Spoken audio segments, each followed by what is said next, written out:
Time to get inspired and improve your yoga knowledge in English. You're listening to Your Yoga in English, a podcast for yogis and yoga teachers that speak English as their second or third language and want to practice or teach yoga worldwide. I'm Annie, the founder of Enga Unite, and here to guide you on the way to become the confident and knowledgeable English-speaking yogi you want to be. Hello. Today we're going to speak about how to prepare for your yoga teacher training in English as a multilingual yoga teacher or in general. It's just good for everyone that wants to prepare for the yoga teacher training. So, Anka, you are preparing for yoga teacher training. How's it going? Well, I'm at the very first stages, so I've already made up my mind and I know I would love to do it, but I haven't started looking yet because I was busy with university, but now that is out of the way, I can start looking around. So I've had browse, but it was a bit overwhelming, so I came with a couple of questions that maybe other people would come up with as well. So I can ask you for your expertise. Most of the things you asked me were questions that I receive a lot. And also, I had those questions when I first prepared for my teacher training. So maybe like to choose one, didn't really know where to go because there's so many options out there. And especially now that everything is online, it's just booming and growing faster and faster. So yes, these doubts are very normal. And I hope to give you an answer to those today. Yes, and I say that also partly because what you just said in last week's podcast, that yoga seems to be booming. So it's all very saturated at the moment. That everyone seems to be at least practicing, if not teaching. So the options are so endless. It's really difficult to choose if you're just of everything. Absolutely. And just for those that are listening, what are your ideas so far? What have you got in mind? So I would like to do a 200-hour training, and I'm very much thinking of doing it abroad.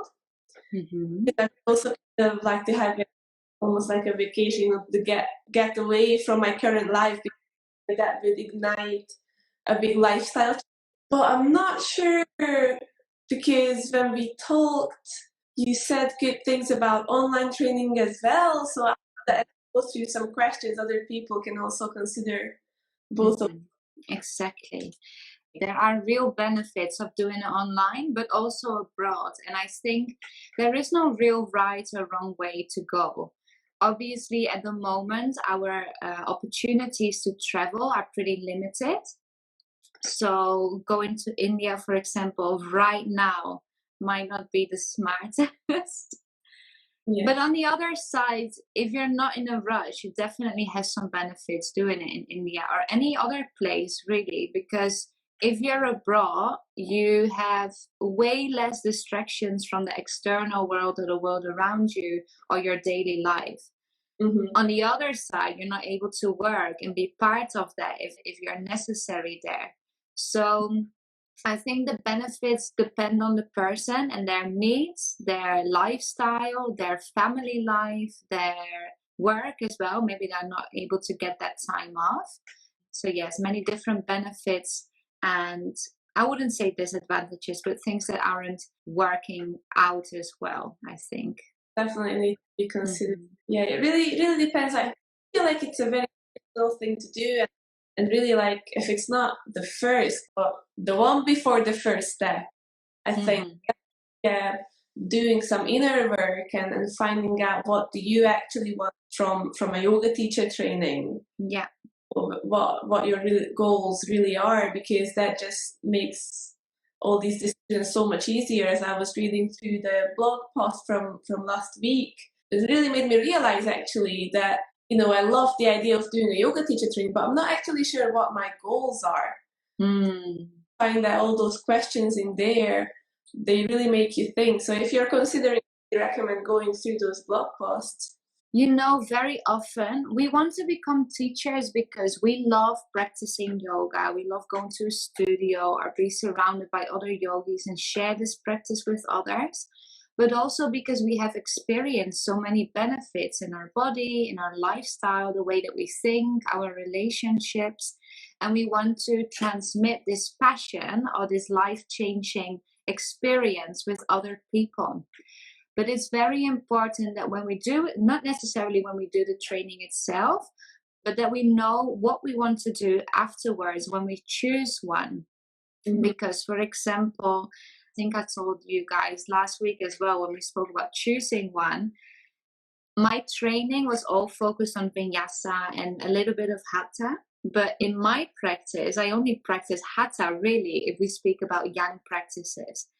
So for me, it didn't make sense in the end to go to a vinyasa teacher training because it's not something I would want to teach afterwards. Mm-hmm. So these are little considerations that maybe we overlook or simply aren't aware of because it's not really something people speak about a lot. What you want to do afterwards is really important to know before mm-hmm. you choose one. Mm-hmm. And since we're talking about all the different styles just choosing, one of the things I was wondering about the yoga teacher training, I have a little break. I found some of them were just for a specific yoga type, so they were like let's say an Ashtanga yoga training mm-hmm. or a Yin one.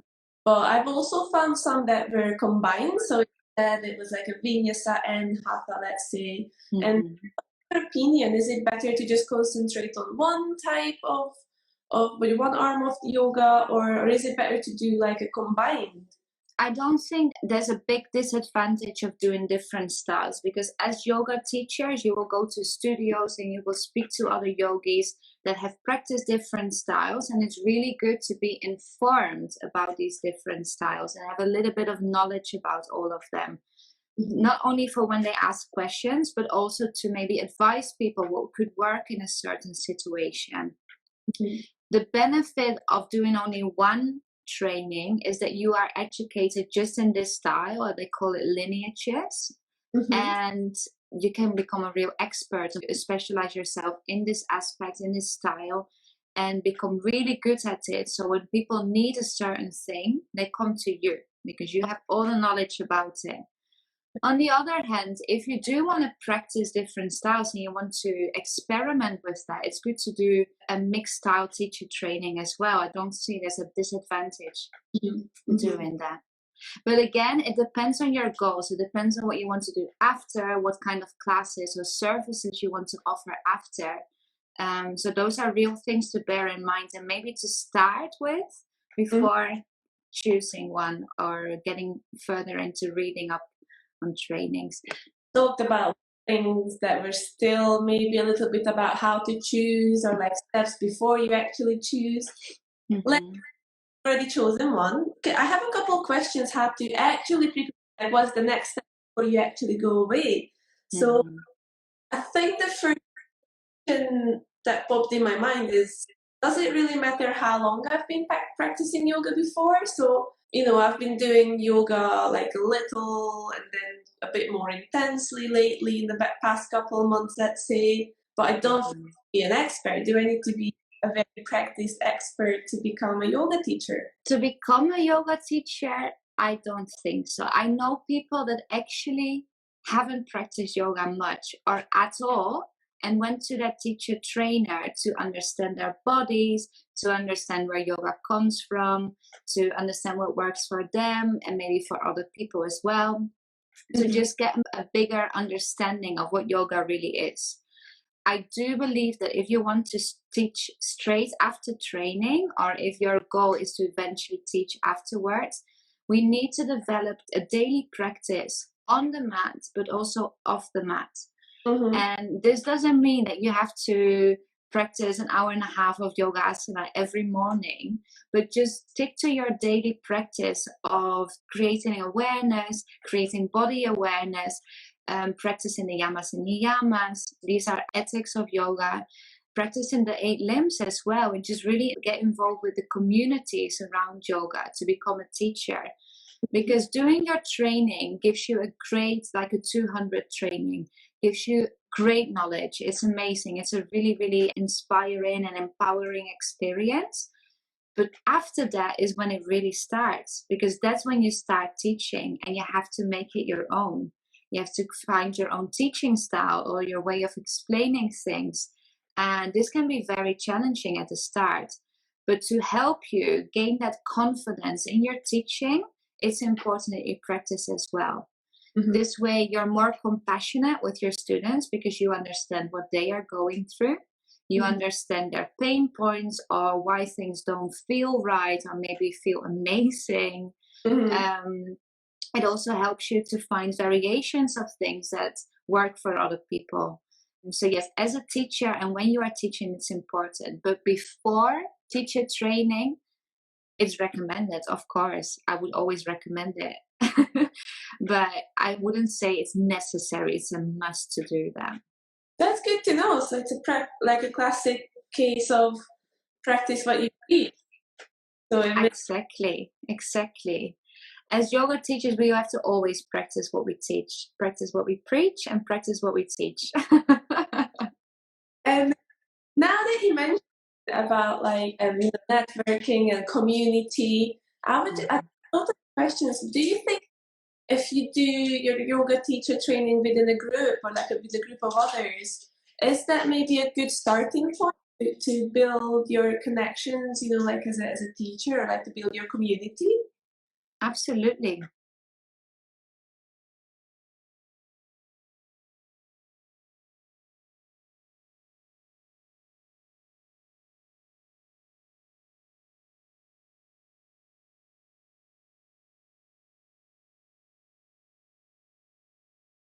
I think it's amazing to do it in a group. I've never really seen a teacher training that was not in a group setting.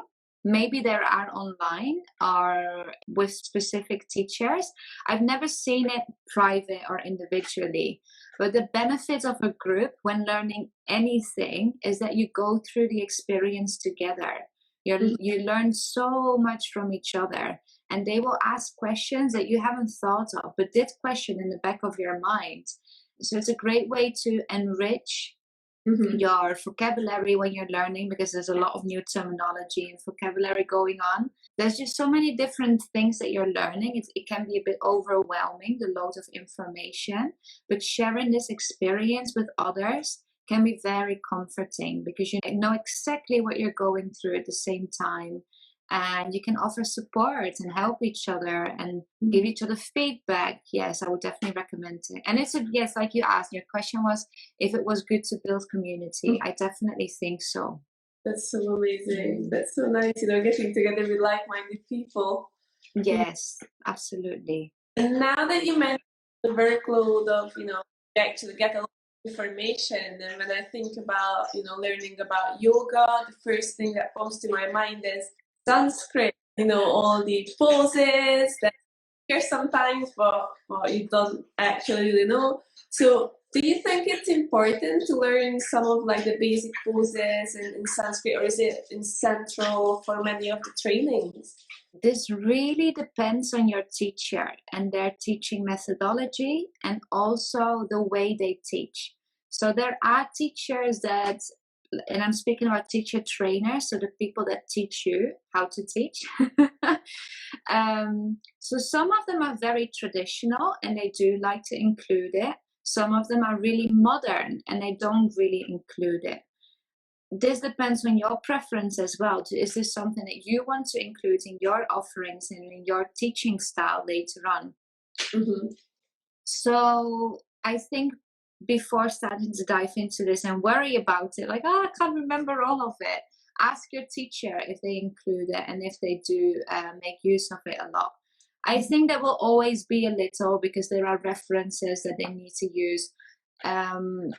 They often speak about the sutras by Patanjali, Mm-hmm. or they speak, obviously, they use it for asana poses as well. Mm-hmm.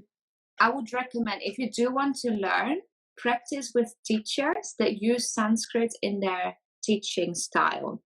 So, for example, if you are doing any type of yoga class, asana class, and they lead you into downward facing dog, some teachers just use English, which is what I'm doing at the moment because I'm trying to help people learn how to teach in English. Mm-hmm. But some teachers just use Sanskrit and they will only say Adho Mukha Svanasana. So it really, really depends on your teacher. If you like it, practice with teachers that include it. Other things that you can do is read in books that include these terms. Very often in books, they will use a Sanskrit term and after explain what it means in English or give you a quick definition. Many books have a glossary at the end of the book where they write all the Sanskrit terms as well. You can use Quizlet. I love Quizlet. I use it for my own classes in English to learn vocabulary. But you can create your own flashcards, so writing the Sanskrit term on one side of the card and the English definition or whatever your language is on the other side. And the program presents it to you in a way, in a quiz form or a multiple choice, a matching game or a puzzling game. So those are great ways to familiarize yourself with these terms. Such a great tool to help you learn that you've got that program. Amazing. And so you mentioned also read about the things or the words in books. Are there books that you would say you kind of need to read before you go into a teacher training? Or because I feel like a lot of people would like to come prepared but have no idea where to start, because I'm sure there's a lot of literature on it. Yes, there's so many books. There's so many books. And I think if you just go into Amazon, you say, I want to order this book, or go into a bookshop, yoga books, it's overwhelming. The good thing is most teacher training will have recommended or required books that you need to read. Okay. So most trainings, not all of them, will always require for a 200-hour training the Sutras by Patanjali. Another one is Light on Yoga by Enga. And then it kind of depends for anatomy. There's normally also an anatomy book. This depends on your teacher. It can be a different one. Books that I really like are, and the writers are Leslie Kamenoff and Mark Stevens. They have really good books. Mark Stevens has a series of books that is really good. I think it's called Yoga Anatomy, Yoga Sequencing, or not Yoga Anatomy, sorry, it's Teaching Yoga. He has different books that are really good. But it depends on your training. So your training normally gives you a list of things to help you prepare. And if not, definitely a book list of books to read. Other books I recommend is The Heart of Yoga by Jessica Chai. And I think in the blog post that you mentioned already, we have a list of recommended readings. And next week, we are publishing a blog post on how to find support after your training. So last week we spoke about choosing. This week we speak about preparing, and support after is next week. And both of the last two blogs, so the one on preparing and the one on support after, also includes a list of books and a list of other resources that can help you with that. Amazing. Yeah. Yeah, so another thing, it's more of a structural thing about how you learn when you're in yoga teacher training. And last week you mentioned that one of the possible pros of an online training is that you have the material in front of you. You can go through it as times you wish, or you can just learn in your own pace. It makes you think, when you're going in an in-person learning, then is it kind of like a classroom setup? You'll get to take notes, or how's the learning going over there? It's very different. Both are very different. So I'm going to start with in-person training and then go through online, different options of trainings online. In person, it normally takes place in a studio or in a venue where they do retreats. So very often you'll be in a big room. Sometimes there's a lot of mirrors, sometimes there's nothing at all. It really depends on where it is and who you're training with. the way they present the material to you depends on your teacher. Mm-hmm. As yoga teachers, we are not really taught how to present for different learning styles. And this is something that I experienced as a big disadvantage in my first training, because it was very academic. And that's to say that everything was read off a paper. There were some things in PowerPoint and some things that were presented on a screen, but most of it was just read to us from paper, and we had to take notes from that. This is not my learning style. And I think for many people, this doesn't really make sense in your head, because you hear one thing, but it goes out the other way straight away. Sounds And very... I think, but this depends on your teacher. And this is not to say that this is bad teaching, because it does work for some people, but that's probably the way they learn. So if they learn that way, it's very common, logical that they also present that way. Mm-hmm. But it's not very beneficial for all learning styles. So if, for example, you're a visual learner, you want to do things, see things, write it down, do it again, repeat, reflect, and all that, maybe this style doesn't work. But this depends on your teacher. It's not always that way in every training. Mm-hmm. If you do it online you have way more options to actually obtain this material, reflect on it, and actually repeat. I love practicing on repeat and doing things 2 or 3 times. Mm-hmm. Because the first time I hear it, I'm like, okay, I understand. The second time, I understand it better. The third time, it finally makes sense to me. In that way, I'm actually a really slow learner, but I'm also picking up on new things every time that I repeat it. Uh-huh. So this is an advantage of online learning. Now, the way that it's presented, like you asked about the teaching methodology, depends on your teacher. It really depends on them. Mm-hmm. What I think is important is that you know how you learn and how you best absorb new information. And from there, get in touch with the teachers that are available, or the trainings that you see, and then contact the teachers. Ask them, how do you present your material? Mm-hmm. Mm-hmm. It's not to question them or to judge them for the way they teach at all. It really is just for yourself to ensure that you can accommodate to their teaching methodology as well.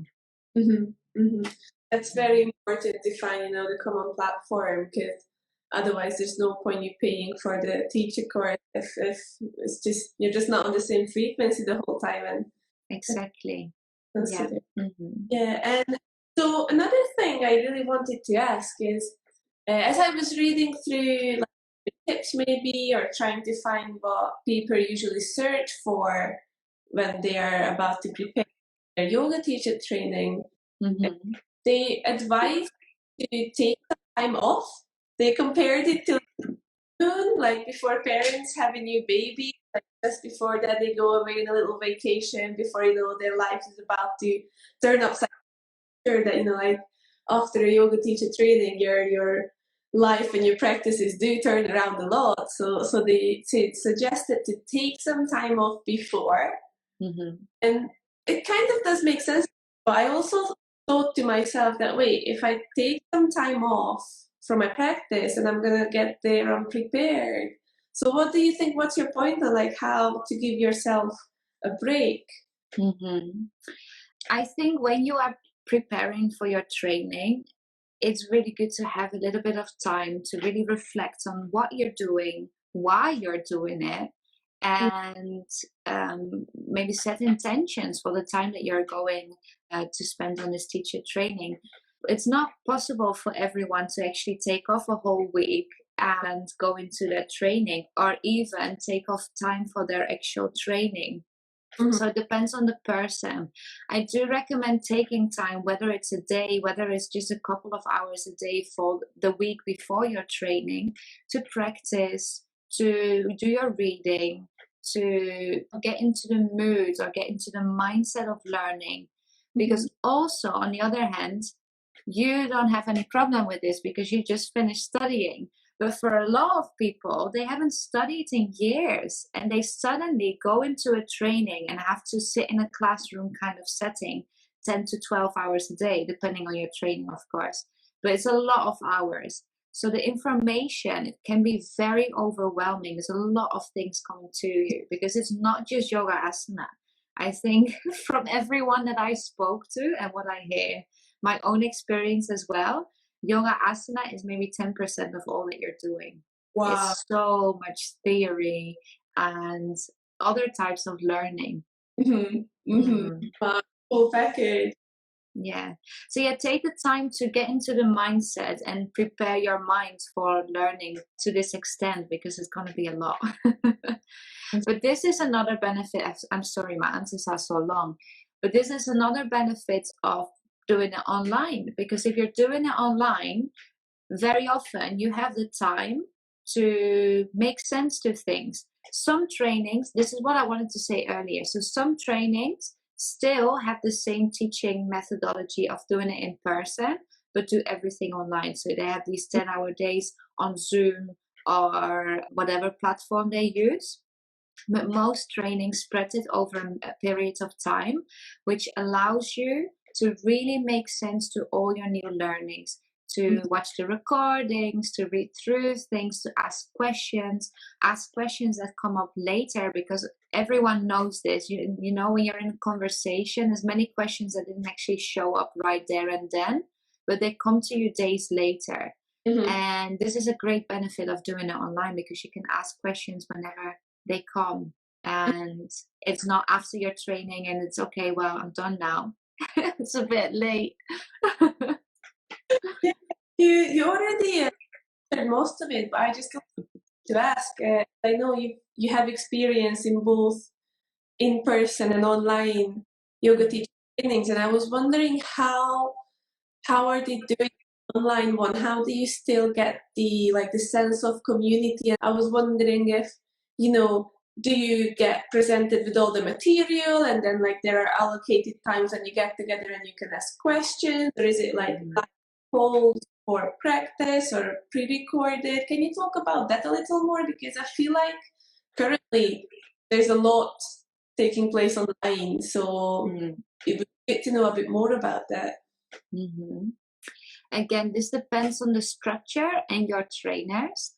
But doing online, so I can speak from my experience in my training. There are trainings that have everything on an online learning platform, is what we use as well. So all the required material that we go through, modules, videos, quizzes, or revision of things, writing as well, reading and writing, very often comes in one platform. And from there you can go through all the material that you need to study by yourself. However, all teacher trainings also need to include contact hours. And contact hours are hours that you spend face-to-face with your trainers. Now, these have to be live or recorded sessions of live sessions with other students there. So, for example, say that we have all the material here and you can go through it in your own pace. You can do it whenever time allows. You can do it whenever suits you, really. On the weekend, we meet on Saturday and Sunday for maybe 10 hours, 5 on Saturday, 5 on Sunday, and we go through specific training, specific things that we did that you do by yourself, but more in depth. Or you can ask questions in person. We practice together, and this is what many trainings do.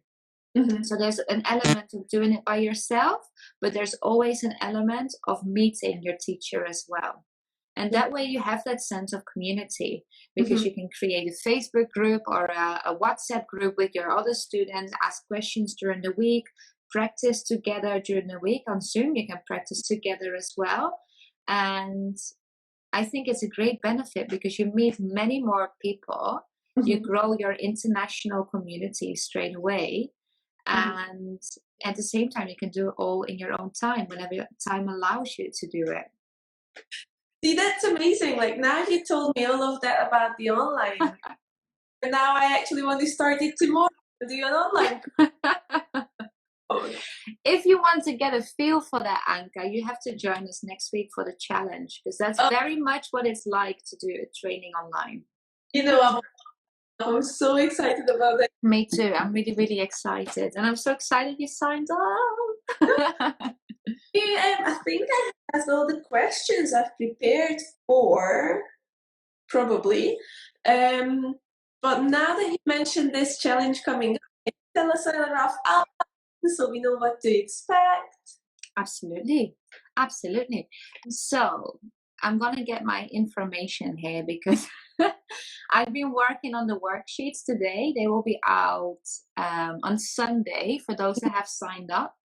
So basically, it's a 5-day challenge, teach yoga in English, and it's especially for those that have done their training in another language but now want to learn how to teach yoga in English.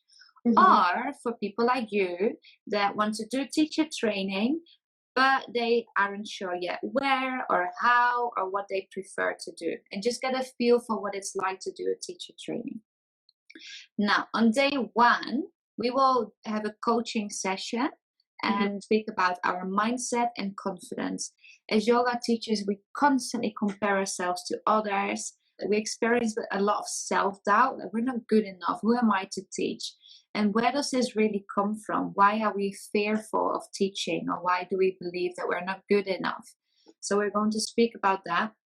And you get a challenge. You get a challenge every day. On day 2, we're going to revise anatomy and vocabulary with synonyms. So all the vocabulary that we use in an asana class, and write our own vocabulary list. Then on day 3, we're going to analyze how to explain really common asanas in simple ways that are accessible and adaptable. So we get into downward dog mostly every practice, at least once. If you're practicing yin or anything restorative, maybe not as much, but any hatha, vinyasa, even ashtanga, you get into downward dog most of the time. But it's actually a very challenging pose. And so we're going to analyze how to describe the cues and the things that are most important in 3 poses, 3 different ones that are very important that come back. On day 4, we're going to speak about outdated cues and complex grammar, outdated cues, complex grammar. And this is also something that we spoke about in the video series that we have. But basically speaking about things that you can't say anymore because we want to be inclusive, or things that are damaging because maybe in the past for some body types it works, but for other body types these cues are actually very damaging. So we're going to speak about that with Marta, and Marta is an English teacher, so she knows about this as well. And on day 5, we're going to write a script and teach, because this is something, and I think this is important also in relation to what we are speaking about today. We're doing our teacher training, but there is very, very little teaching practice. Wow. Very often we are on the training, we feel good because we're doing the training, we have a good relationship with our teacher and the students there, but then we get into the real world and we have to teach by ourselves, and it's really, really scary. But basically because we either lack confidence, or we don't have the practice yet, or we don't really know how to write a script. This is something that I hear a lot from the people we work with. I've done my training, but I don't know how to write a script. So this is what we're going to do on day 5. And this is what we offer as well. From May on, we're going to offer teaching practice, conversation classes, workshops that help you find support and really get to the depth of your teaching skills to become a more confident and multilingual yoga teacher. And all nice challenges, all bite-sized challenges you can do during the day. But what I'm really excited about is the teaching practice. Yes, wow.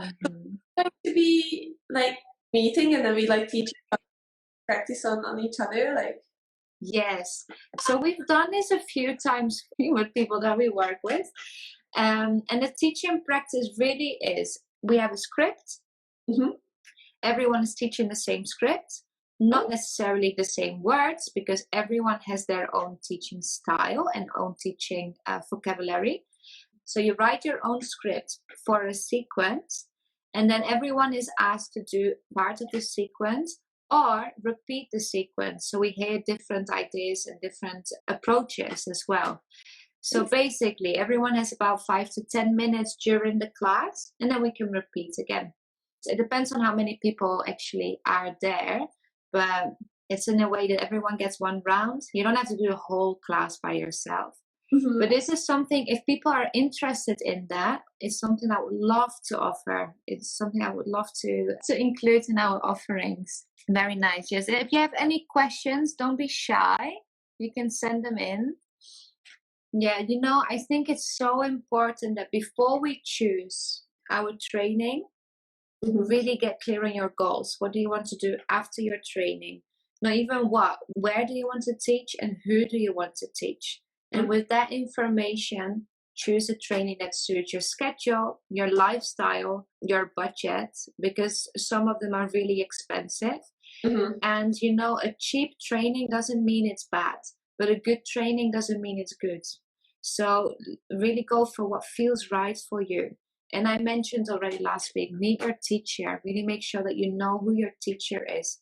Because sometimes you might be surprised with the way that they teach, and maybe you don't click as much. It's really important that you know who they are and you've got a feeling for them. And obviously, like, you don't always get the chance, especially now in this world, to go and actually like personally meet a teacher or go in for an actual class. Do you think it's okay to just like reach out online, get a little message, or check out? Yes. I think most teachers will be able to either phone or do a Skype or a Zoom call, or they might have an online yoga class that you can practice as well. I think most of them will give you the chance to actually meet them in one way or another. Amazing. So exciting. Yes, I'm excited for you. We're going to be colleagues. Oh, I can't wait. Yeah, me neither. So excited. All right. If you have any questions that come up later that you're thinking about during the rest of the day or the week, feel free to send them in as well. If you would like to join the challenge, don't forget, because we're starting on Monday and the group, the Facebook group, is opening on Sunday, so we can start meeting each other. We're going to really be community and get to know each other really well. I look forward to seeing you next week. Thank you so much for joining. Thank you for having me again, and thank you for answering all my questions. No, of course. I'm so happy to. I really, really hope it serves you and it serves all the other people that are listening and maybe catch up on the session later. Doing the yoga teacher training isn't easy necessarily, and it's a big decision. There's a lot of money that you're spending, there's a lot of time that you're investing, and you do want to do this with care. Yeah, namaste. Namaste. Thank you so much, Anka. I will see you next week. Yeah. See you soon. See you soon. Goodbye, everyone. You listen to Your Yoga in English, brought to you by Enga Unite, a unique online learning platform for non-native English-speaking yogis and yoga teachers. If you feel inspired and liked what you learned today, don't forget to subscribe, leave us a review, and follow us at Enga Unite and become a member of our online community, Your Yoga in English, on Facebook. Practice, rest, repeat, and all will come.